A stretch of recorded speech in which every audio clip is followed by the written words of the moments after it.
Hola mi gente, welcome back to the Mano a Mano podcast. I'm George Laws Garcia, Executive Director of the Puerto Rico Statehood Council. And I'm Martín Rivera, Director of Advocacy. On today's episode, we want to discuss Puerto Rico Federal Affairs Administration's recent Puerto Rico Equality and Statehood Summit in D.C., where we celebrate the 108th anniversary of the island's residents obtaining U.S. citizenship. Also, I'll talk about my recent visit to Tallahassee, Florida, where I participated in the Puerto Rico Day at the Capitol and celebrated the contribution Puerto Ricans bring to the Sunshine State. Additionally, we'll share our perspectives on the comments made by Puerto Rico's resident commissioner in Congress, Pablo José Hernandez, in reaction to the Puerto Rico Equality and Statehood Summit. We'll also discuss a recent news story that alleged that the Trump administration was considering an executive order to impose independence on Puerto Rico. But before we get started, I wanted to take a quick moment to make a special request.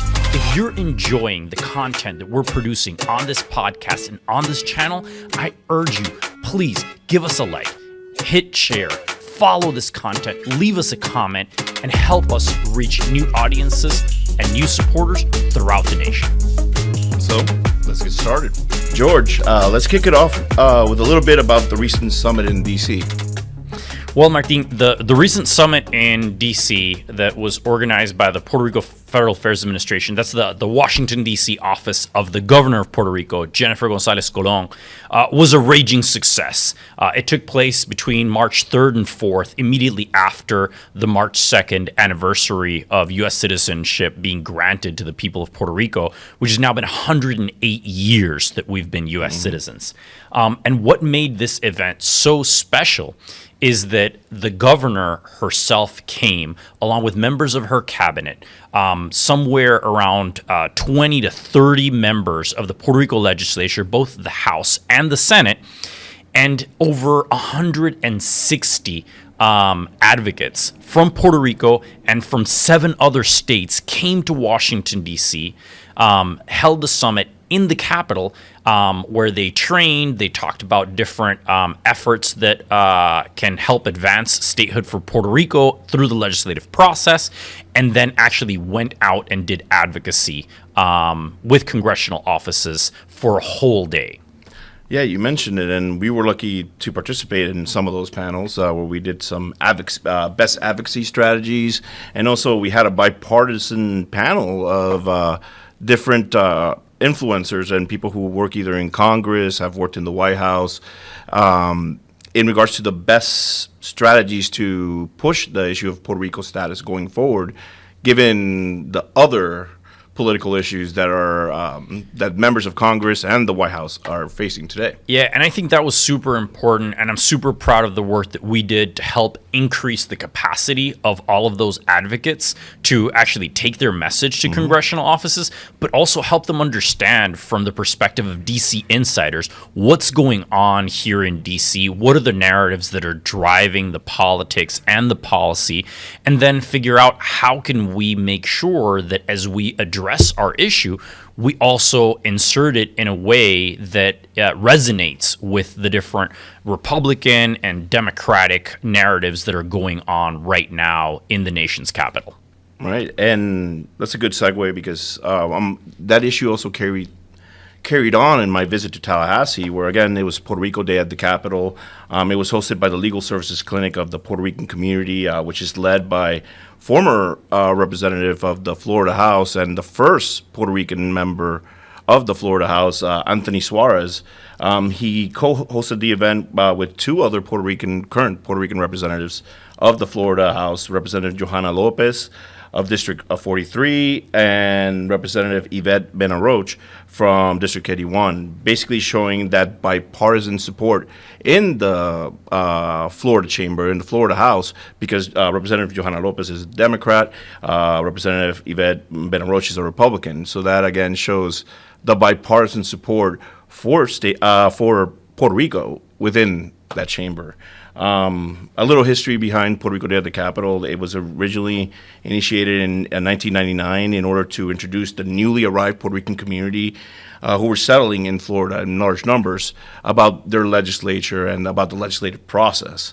Today, the Puerto Rico Day at the Capitol allows fuller participation of the Puerto Rican community and fully informs them about the democratic process. Yeah, and you know what? I think that's incredibly important. And one of the things that I found fascinating was hearing from some of the advocates who were participating in the summit in D.C. that they would also be doing legislative advocacy with you at the Puerto Rico Day in the Capitol in Florida. And what this really shows is that the statehood movement is not just an isolated thing that is occurring in Puerto Rico and is led by the pro-statehood party itself. It's actually something that has taken roots in the Puerto Rican community stateside, where individuals and advocates are engaging directly with Congress, but also with their local elected officials. And this is how you actually build long-term political power and capacity to showcase to the public officials and the elected officials that this is an issue that our community cares about, and not just because they care about things in the island, which of course are incredibly important to us, but also because voters stateside, that they're interested in it and they're going to keep investing and holding their officials accountable to pay attention, to be aware, but also to take action. Mm-hmm. Yeah, you mentioned basically that interstate support to resolving Puerto Rico's issues in regards to status, its inequality that it's facing, especially in regards to status. But unfortunately, there are some people who actually disagree with our point of view, or even addressing the root cause of the inequality that Puerto Rico faces, which is its current territory status. I'm particularly speaking about the current resident commissioner, Pablo José Hernandez. He did a few actions and made a few statements during the D.C. summit. Could you elaborate a little bit on that?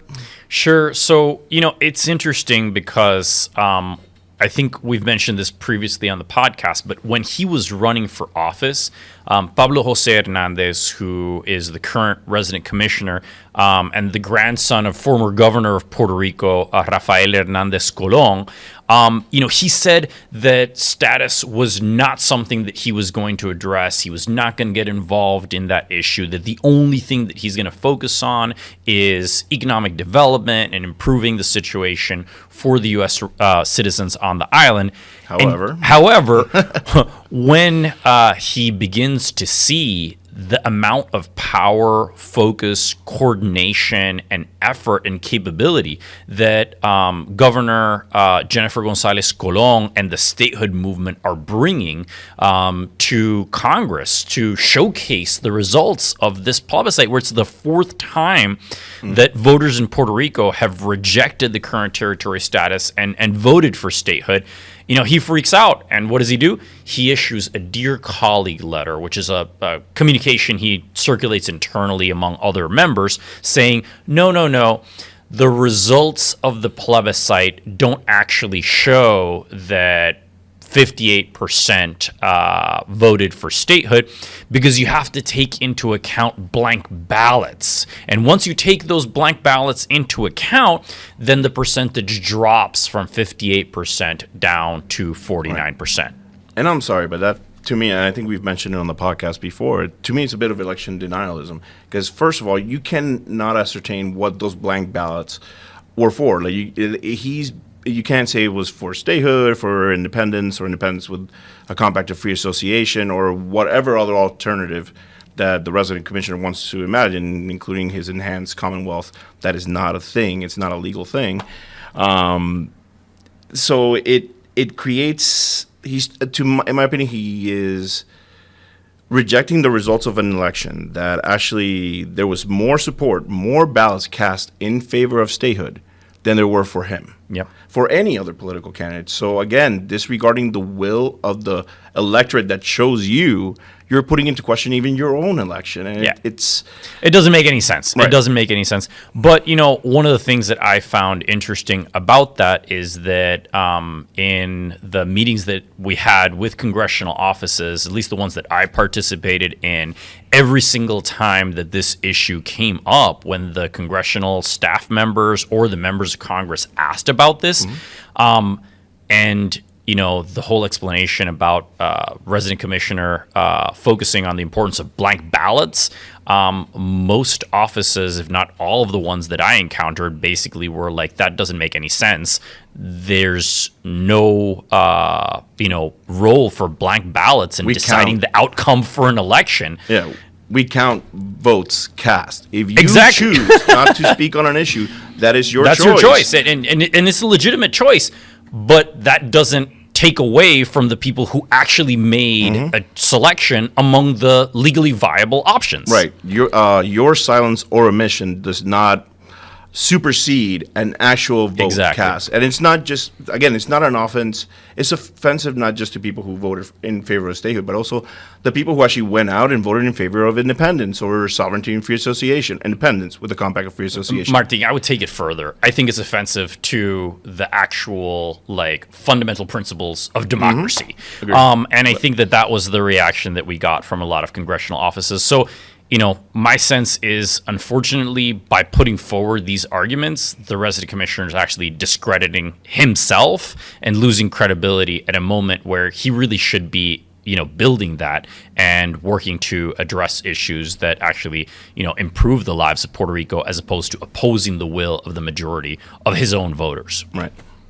Well, that's a good segue into another issue that's been happening here in D.C., in regards to rumors, in regards to an executive order that President Trump might be considering to imposing independence on Puerto Rico. Can you speak a little bit on that as well? Oh my God! So this is a crazy thing. So a newspaper that is based in the UK, Daily Mail, issued an alarming news story that supposedly the Trump administration was considering an executive order to basically impose independence on Puerto Rico, basically against the will of the majority of voters on the island. And that basically spread like wildfire. And in today's media environment, social media, people were talking about it. They started commenting on it. And all of a sudden, it became all the rage. And a lot of people in Puerto Rico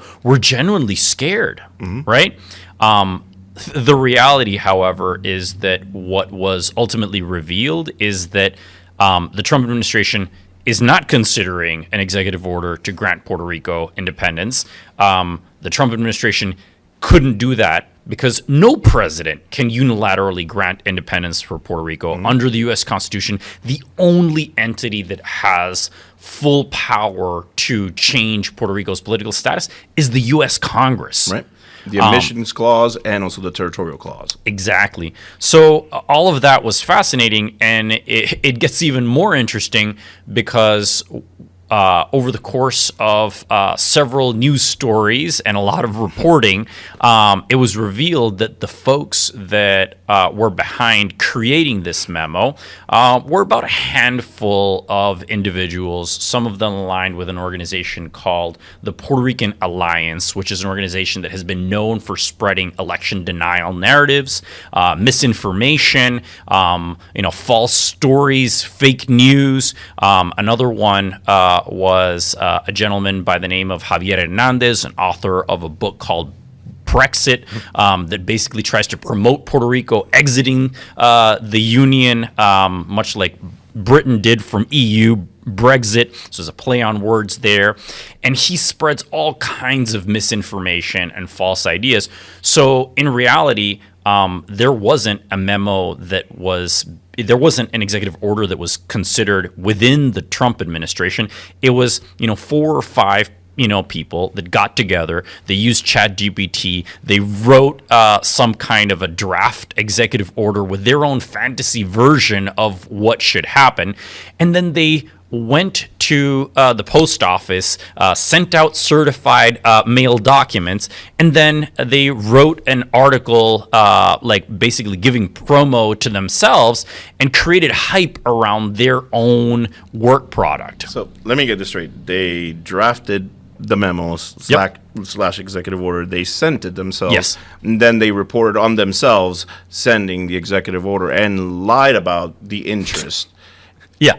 Exactly. Am I getting that right? Yeah. That's right. So the fascinating thing is I had the opportunity to talk to the reporter and basically provide a realistic perspective about what's going on here. And I think the bottom line is what this shows is desperation. These folks are willing to basically lie, make stuff up, and essentially, create false narratives to confuse people, to grab headlines, but without having absolutely any substance or reality. And what they're proposing is something that legally is not possible. Right. So what they did was they grabbed some headlines, they confused people, they freaked people out. But in reality, they actually also undermine the credibility of the movement that they're trying to support. If they actually want to grow support for independence, they need to go out there and get voters to vote for independence. And they've had 4 chances to do that in the last 4 plebiscites since 2012. And every single time, the majority of voters have rejected independence and a majority of voters have supported statehood. So my sense is if they want to be constructive participants in the democratic process, we welcome that. But doing false flag, fake news stories is just going to create a toxic environment where everyone's more confused and they don't help anything, especially their own ideology, which unfortunately looks ridiculous when it's proposing things that are not viable under the Constitution. Right, like you mentioned, it's spreading disinformation because it's not a legal path towards resolving Puerto Rico's status. Again, it has to go through Congress. So they're putting this false hope towards their supporters. And then it also disregards the will of the voters in Puerto Rico, who have, again, voted in the last 4 plebiscites in favor of statehood. And it just seems, again, they just want to disregard reality and the actual will of the majority. And it's fine if they want to believe in independence and they want to push that issue. Like you said, you argue with it with the electorate. You bring out your points, and then you have an election. And the thing is that they've noticed that the majority of Puerto Ricans do not support their preferred future status. So they're trying to usurp the will of the people and go around that electoral mandate by proposing things that are not even legally possible. And they're also not possible within the current political environment because the reality is that at this moment in time, President Trump and his administration has been very clear that his vision is to grow America, to expand our influence throughout the world. And whether you believe that that's a good idea or not, the bottom line is he's not talking about giving away any parts of the United States. That goes completely against his whole vision of making America bigger and greater, right? So they're clearly, missing the mark 100%. And there's also another layer of irony, which is these very same folks, at some point with another name, Boricuas Unidos en la Diáspora, which is another group that they were involved with one of the other members of the so-called Puerto Rican Alliance, Edil Sepúlveda, they were some of the lead opponents in spreading misinformation ahead of congressional consideration for the Puerto Rico Status Act in 2021 and 2022, because they said that process was not sufficiently inclusive, it was not sufficiently transparent. Even though there was a public forum in Puerto Rico. Yeah, exactly. There needed to be more hearings. And then they turn around and try to promote an executive order that would say, we don't care what voters think, we should just impose independence. And what that shows you is the hypocrisy that lies at the heart of their, desperate attempts to promote their agenda at a moment where they just don't have the support to do so. Yeah. Well, this is another segue, but it's an unfortunate one. There was some unfortunate news last week that we lost a great champion on issues regarding equality and representation. Representative Raul Grijalva from Arizona's 7th District. He had a long fight with cancer. Unfortunately, due to complications of his cancer and his treatment, he passed away. Could you speak a little bit about some of the things that Representative Chairman Grijalva at the time, and then as ranking member, that he helped advance this issue? And like I like to say, he corralled all different factions of this issue, which led to the compromise that was the Puerto Rico Status Act. Yeah, I think it's important for us to recognize and honor the memory of former House Natural Resources Committee Chairman and then ranking member Raul Grijalva. Raul Grijalva was representative for district from Arizona since 2003. He's someone who has been deeply involved, particularly in the last 4 to 5 years, in the issue of resolving Puerto Rico's political status. As a Democrat, he's someone who leans more towards the progressive side. So, I don't always share a lot of his political views, but he's someone who earned my respect at a personal level because he is someone who showed his commitment to actually honoring the will of voters on the island. And he started out as a skeptic about this issue. He basically didn't want to deal with it. He was concerned about how complicated it was and, how it created divisions within his own Democratic caucus and even among the members in his committee that he was chairing at the time, the Natural Resources Committee. But he had the moral fortitude to actually stand by the legislative process.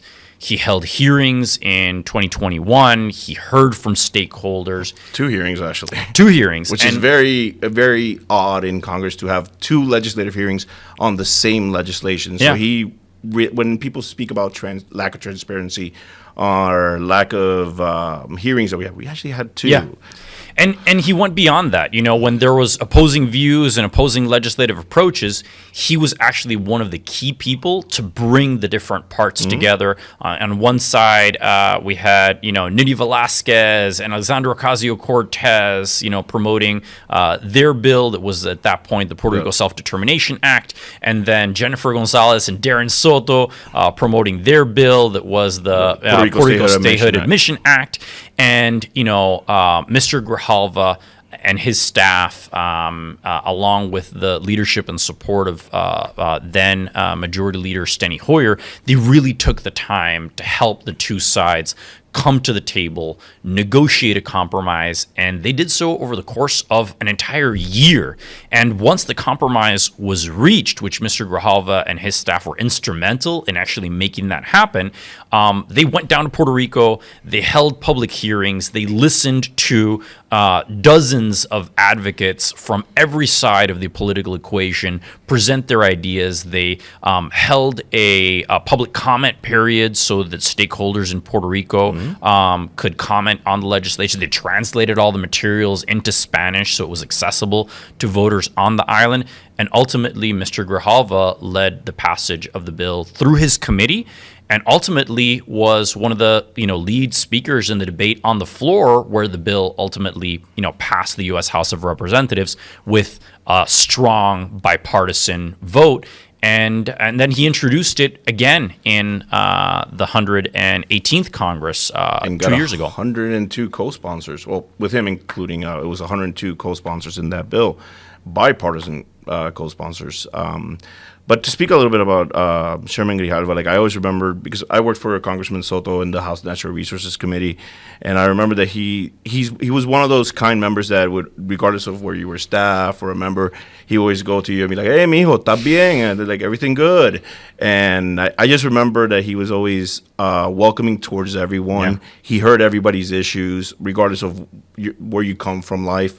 Because we had constituents that actually came up from Florida at the time, and they wanted to meet with the Natural Resources chairman, and he was always open to Congressman Soto and our constituents. Because he not only cared about issues of civil rights, but also about preservation of the planet and Environmental issues, being a yeah. good steward of our natural resources. Yeah, definitely. And one thing I remembered always, and this is something that me and my wife, because she also worked for a member that served in natural resources, was that he would always do these caricatures. Yeah.